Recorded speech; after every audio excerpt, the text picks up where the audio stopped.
one of the scariest moments I have is on a CRJ when the brake broke and the flap started deploying. And even that little bit on the inboard just started to come down.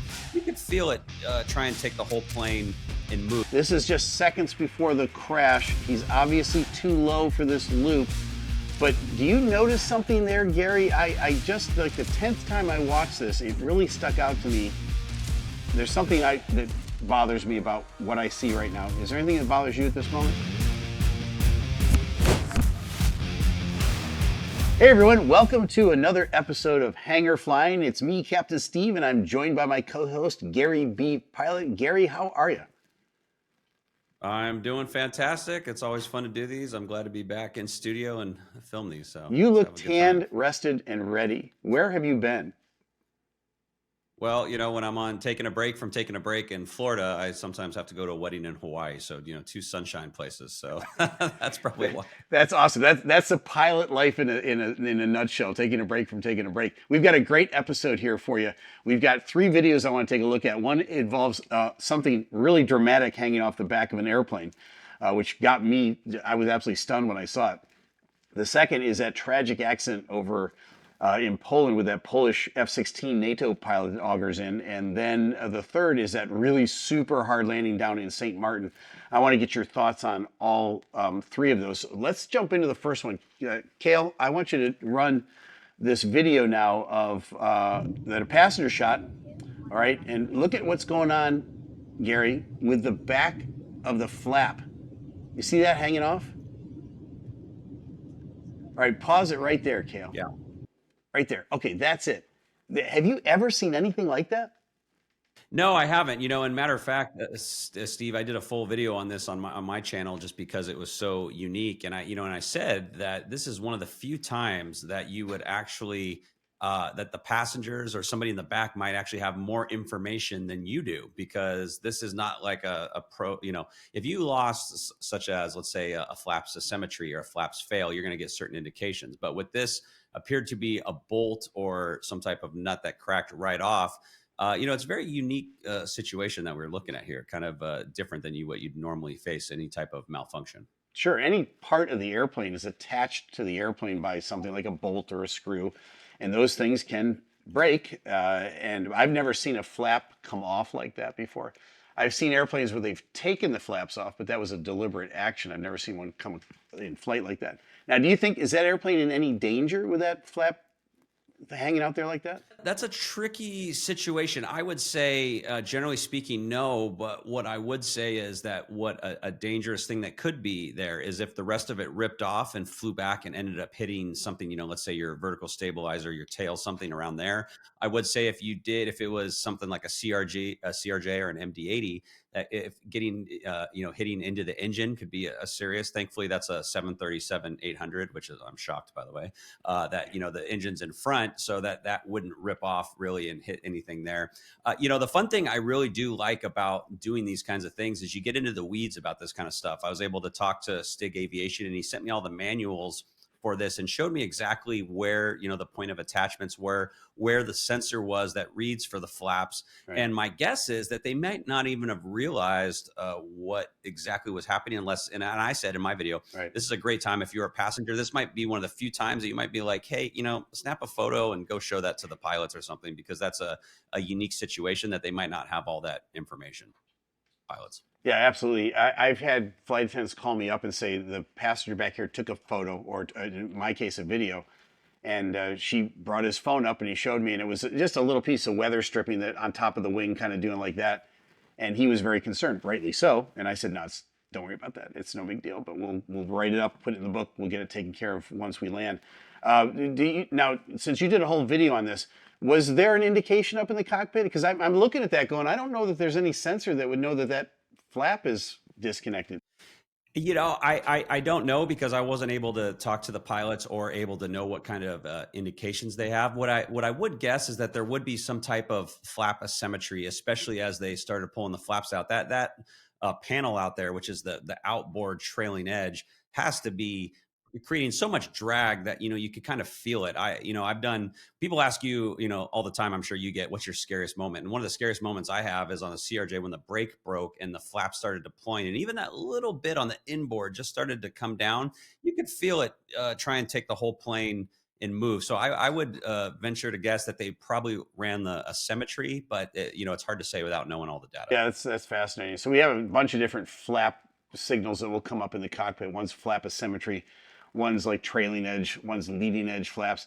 Sometimes they're working, but they won't come out. There's all sorts of different variations. This one was just weird to look at. I've never seen one broken off and just kind of dangling like that. But they landed the airplane safely, and everybody was fine at the end of it all. Let's take a look at this next video now. I want to run this. And there was an accident over in Poland. An F16 pilot, a very experienced guy in air shows, flying for NATO. Watch this. He's doing a loop over the runway. All right. He's in full afterburner. He comes over the top. This is the practice the day before. And I'm going to ask Cale to pause the video in just a second. Right there. All right. Pause it right there. This is just seconds before the crash. He's obviously too low for this loop.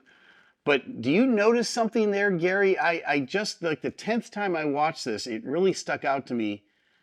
There's something that bothers me about what I see right now. Is there anything that bothers you at this moment? Well, I got to be honest, Steve. There's a lot of things that I'm qualified in. This might not be one for me, simply just because I love, as a kid, I loved watching the Blue Angels, the Thunderbirds. That was my thing. But in this situation, I think there's as you as well as I know, about half the people we fly with are military, and I think there's so many other people that could probably take that. Since I was not military, it's hard for me to really pretend like I know what I'm talking about here. I guess you'd say the afterburner on going down close to the ground like that. That's it. That's what I'm getting at. I was military, but I didn't fly jets like this. And I'm looking at this going, gee, he's in the descent going straight down in full afterburner. I would think that somewhere towards the top of that loop or on your way down, you're going to throttle back, right? Because you don't want to accelerate too fast because you're trying to pull this thing out and around. You're either going to overstress the airplane or decelerate or descend too quickly. He's in full afterburner. Now, I'm looking forward to the report coming out on this. Was it stuck in full afterburner? Was that a mistake on his part? Or is that normal operating procedures? And I'd love to hear in the comments from our jet guys if this is normal. But that really stands out to me that he's in full afterburner the entire way around. And I would think that, at this point he knows he's in trouble, that he would have pulled back on the power, pulled back on the stick, or in this case he's coming back around, so he's going to pull over. No, he's going to pull back on the stick at this point. But he stays in full afterburner all the way into the ground. So Cale, run the rest of it. It's very tragic. Just a split second later here, he just doesn't quite make it, and it's a big fireball at the end of the runway. He lost his life, obviously, in this one, and in a real tragedy. But I just wanted to get another set of eyeballs on that and say, did you see the same thing I did, which is he's in full afterburner all the way through the entire maneuver? Yeah, as I said, it's hard for me to say that's the only thing that sticks out to me, but that'd be a great, something to talk to someone about that has more experience to know, hey, is that where they saw an issue? Is it even possible to get your afterburner stuck? Is there a reason why you couldn't eject? Is there too many G forces going on there where you can't even reach down? It's really hard to say, but I think the word that you hit on that was correct was tragic. Yeah, it is. And one of the cool things about what we're doing here in this Hangar Flying episode is that, and back in the old days when guys would be sitting around the hangar talking, somebody would walk in and say, hey, did you see what happened over in Poland with the guy that augured in? And there'd be a military guy at the table or somebody else that had flown maybe that airplane and say, well, yeah, I saw that, and here's what I think happened. And everybody would kind of learn from that. And I love that conversation in this community. I'm hoping that the folks that chime in on the comments are going to shed some light on what happened from an expert standpoint, right? And both of you and I are saying we're not really experts on this. We're just pilots, but we're not that type of pilot. And maybe they can shed some light on what happened, because I want to learn, right, from all of this. All right. Yeah. That's the only good news out of that one. I mean, the pilot obviously lost his life, but it was the day before the air show started. And there's been accidents in the past where during the air show there was an accident and people on the ground were hurt. And some of those air shows get 130, 40,000 people at them. And so it could be potential for a lot of loss of life, but still tragic in the long run. Okay, let's Thankfully, run. they've added new parameters for as far as how far they have to be away from the crowd to maneuver. So that Correct. thankfully is Right. something that's evolved over the years. Yeah, it has. Let's watch this next video. This was down in St. Martin's, a beautiful paradise. And we've got an airplane that has an extremely hard landing. I'm going to narrate as it goes. Here he is coming into paradise, 737. Beautiful day. Looks to me to be a normal approach glide path. I don't see anything unusual so far. Comes over the beach low. And right about here, the bottom drops out. Boom! He hits hard. So let's just stop the video here. And as you can see, the airplane is kind of collapsed over on the right side. The right engine actually is scraping the ground at this point. They do a nice job, the crew does, of keeping it straight and on the runway. And they come to a full stop in the runway remaining. They eventually evacuate the aircraft. Everybody gets out on the runway. Nobody was hurt or, no loss of life in this one. But Gary, as you're looking at this, it looks to me like a normal approach. And then all of a sudden, boom, the bottom drops out at the very bottom. What do you see? Well, I see a couple things, Steve. Here is the first one that I see that's very, unique is that it's, and I'm guessing I haven't flown into this airport, but I'm assuming it's a shorter runway. But the second thing I'm noticing is that it just happened to be the right gear. Looked like it touched down first, just before the left. So it looks for a second there that all the pressure got put down on the right side. And sometimes there could be those gears coming up and down after a while, and how many hours and stress on the airframe. There might just be just the right amount to have something go wrong here. To me, it doesn't look like a hard landing. It looks like maybe more of a firm landing, but that just got the right gear at the right side. And I'll let you talk for a second, but I have another note to when we talk about history with these things happening. Okay. Well, I did a full-on video on this, and I did mention the possibility of like metal fatigue or something. Kale, let's show the next picture of the actual wing. So here's a photo of the right wing, and you can see the strut up through the top of the wing. Now, I think this airplane's a total loss now because of this. I can't imagine a fatigue issue with that right main mount being the reason that went up through the upper part of the wing. Maybe it's a combination of both. We'll find out when the preliminary report comes out. But when I did the video on this, I showed a passenger view out the window of the aileron kind of coming up at the last second. And it could be one of those deals where they got like a little too far down the runway. One of the others said, hey, you got to put it down now. You kind of push it over a little bit too hard. There was some last minute aileron put in, which really slammed down that right main mount. And clearly it blew the tire, and it was enough pressure to put the thing right through the top of the wing. After that, they did a nice job of keeping it on the runway. And the other thing that you're going to see when the preliminary report comes out is how fast were they going when they touched down? What were the G-forces when they touched down? How far down the runway were they when they touched down? But the one thing you're not going to get out of this is where the pilot's focus was, where the pilot was looking. And I don't know how you were trained, Gary, but I was always trained to look all the way down the runway, especially when you get into the flare, so your peripheral vision helps you with your rate of descent. And if that guy was spotting the deck, as they call it, like looking straight down, you tend to have much firmer contact with the ground than if you're looking all the way down. But again, your thoughts on what you see here. Yeah, have you? Well, I got a question for you. Have you flown into this airport before? I'm assuming in your career you've eventually have made it. I have not flown into. Yes, I flew in twice with the airline and once with the Navy back in the day. Okay. Do you by chance know how long the runway is? I'm guessing it's a shorter runway, by the way. Yeah, I don't remember exactly off the top of my head. I should have looked that up ahead of time, but it was a short-ish runway. But the bigger thing about St. Martin is there's mountains all the way around, so you kind of want to be thinking about going around and what that's going to look like. I think that's probably more of a concern.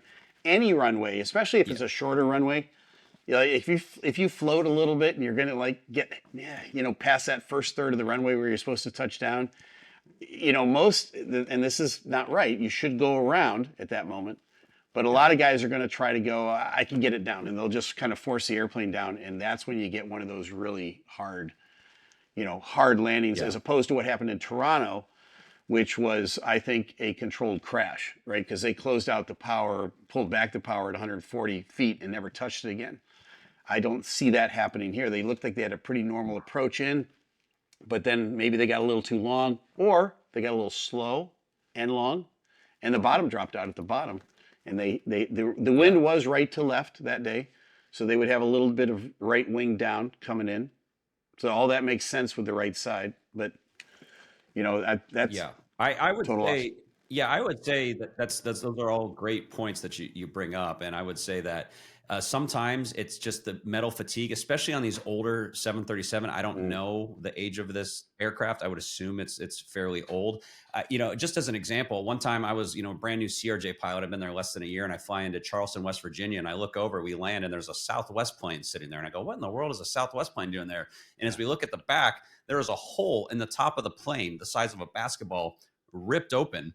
And I actually ended up walking on the plane and looking. It was a Southwest plane that, for whatever reason, was just in the air. The hole just, the frame cracked and a hole ripped open in the top of the plane, and all the jungle, what's it called, the jungle masts come down, yeah, and they come down. They had to divert and land. So the point I'm getting at is that sometimes there's just fatigue, and when yeah, you use these aircraft that for a long time, things can happen. When I watch this video, it maybe is at the upper end of a hard landing, but I don't see a reason for that gear to completely collapse. Now let's go back and talk a little bit about the history. We had in 2023 a 737, it was Alaska Airlines, landing in SNA. So what do we know about SNA? I've flown there many times. I'm sure you've been there. It is a very short, tight runway. So you're basically less time to flare. What are the captains? I don't know if you've been there as Captain FO or both, but as I was, an FO going in there, the captains say, "Hey, this isn't the time to be a hero and make a smooth landing. This is the time to put it down, get it stopped." Because I think it's, if I'm not mistaken, it's less than 6,000 feet. It's like yeah. It's like 5,500 or 5,900 something. It's a feet. very, It's a you yeah. got to So do business it's on that very runway. short. It's not the place to roll. So the fact that in Alaska Airlines, this was on the left side now, that the Alaska Airlines 2 years ago had the exact same problem. And, I didn't get a chance to go into the full report, but it didn't look like it was any fault of the pilots. It was a certain, I Mhm. couldn't even pronounce the name. It was such a weird thing that basically collapsed. So I would say there's a good chance that this is what's going on here as well. And maybe it was the combination of metal fatigue, the perfectly touching down just on the right mains, and then Yeah. a well-known stressor with that Boeing needs to address. Yeah, it could have been the perfect storm came together for these guys that day. And I'm 50-50 on whether this was an airframe problem or a crew induced problem or a little bit of both. We'll see. I'm really eager to get that preliminary report and see the actual details on what happened. And then we'll come back and we'll hopefully clarify anything that we, didn't get right the first time. Yeah. Well, you and I have seen. Let's be honest. We've seen way harder landings than that, and they've bounced right back in the air and go around, or even not doing the right thing is trying to put it back down. So I mean, again, looks can be deceiving, but to me, it just didn't come across as like Yes. that hard of a landing. Well, Gary, I'll concede to you that you've probably seen harder landings than that. I've not personally experienced any, but Yes, yes. Oh, you got me there. That's a good one. you know, yeah, I'm with you. I'm with you, man. So a couple of times I've had a landing and I'm like, oh, I hope there's nothing wrong with the airplane. And I had one flight attendant. She would always joke because I was flying a CRJ 700, and that thing is one of the hardest ones. It doesn't have the trailing edge, the struts. It's firm, so you either grease it or it is hard. But she always had the same joke, and I told her to get a new one. But she would say, "Ladies and gentlemen, that's not your fault. That's not his fault. Ladies and gentlemen, that's the asphalt." And I would always say, like, "Okay, that's enough with that joke. All right, let's get a new one." And especially when I'm flying. yeah, and then the old joke, did we land just now or did we get shot down? I mean, those are all old jokes. So don't boom on those. All right, great. So Yeah. good discussion today. Do you have any additions, deletions, corrections, anything you want to add to something you've done in the past few weeks? I've put out the videos. There's nothing to. I've took a pretty center approach. I haven't had anything yet, so at least not that I've seen either that or people just aren't willing to criticize yet. So Yeah, I don't okay, know. that's So good. far, I'm good. That's like an A plus, man. That's terrific. I've got one addition I want to make to a video I put out. I put out a video probably last week, I think, talking about pilot experience, and I'm an older guy now, so that's a lot on my mind.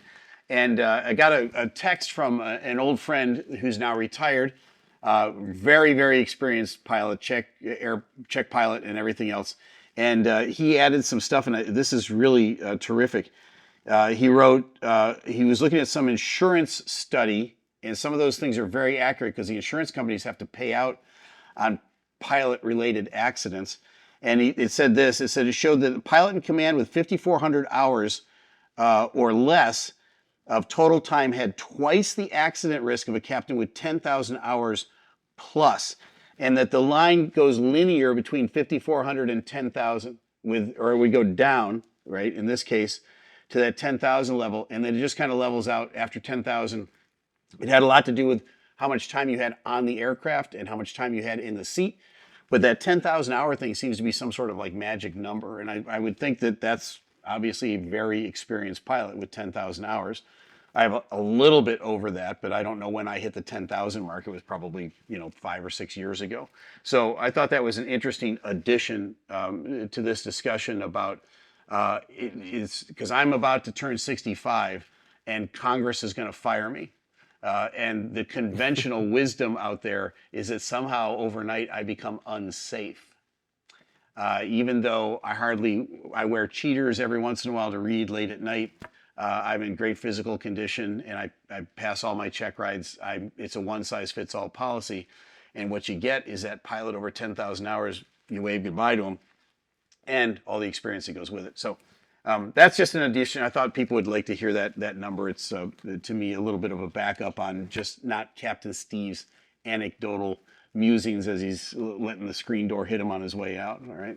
Any thoughts on that? Because you'll be that 10,000 hour guy sometime, and your hair will turn gray. Yeah. I need to go back and add up my numbers. I think I was already close to, when I left the regionals, I think I was close to like 8,000 hours, maybe 7,000. Just because it's, you're flying so much. It was, you're doing 90 hours a month there. But I would say that, the one size fits all is very unfortunate. It can go with anything, as you said. I don't blame the FAA or the government because they certainly have to take steps. I remember when they passed the 60 to 65, like a couple months later, you had 2 pilots die in flight, and they took a lot of heat because it's like, wait a minute, it's 8 months ago, this guy wouldn't have been allowed there. So it's very, I see it, and I totally agree with the one size fits all. And I completely agree with the sentiment that like there's such a big difference. Even as when I was a CFI teaching people how to fly, you do somebody with 80 hours versus 500 hours was a night and day difference. It wasn't just a 5x difference. It was a 100x difference of somebody with there. In fact, most of the general aviation, the people that get in accidents and end up in trouble are in that danger zone. And there's actually a book about it. It's because it's right after you get your private and you think it's what you don't know versus what you think you don't know. And as you get back down and then you get those hours and you go, wow, there's actually a lot more that I don't know. So I could totally see that from the 5,000 to 10,000 hours. And, maybe they'll change something there within a month for you. So. Great. And just to be clear, those 2 pilots that died weren't on the same flight. That was 2 separate. Yes, correct. Right. Correct. Okay. Yeah, because people will be like, oh. yeah, that's a good point. Yeah. All right. Well, Gary, thanks for joining me. This has been a wonderful episode of Hangar Flying and a spirited discussion as always. Look forward to our next episode. And as always, my friend, keep the blue side up and fly safe. I'll see you on the next episode. Thanks.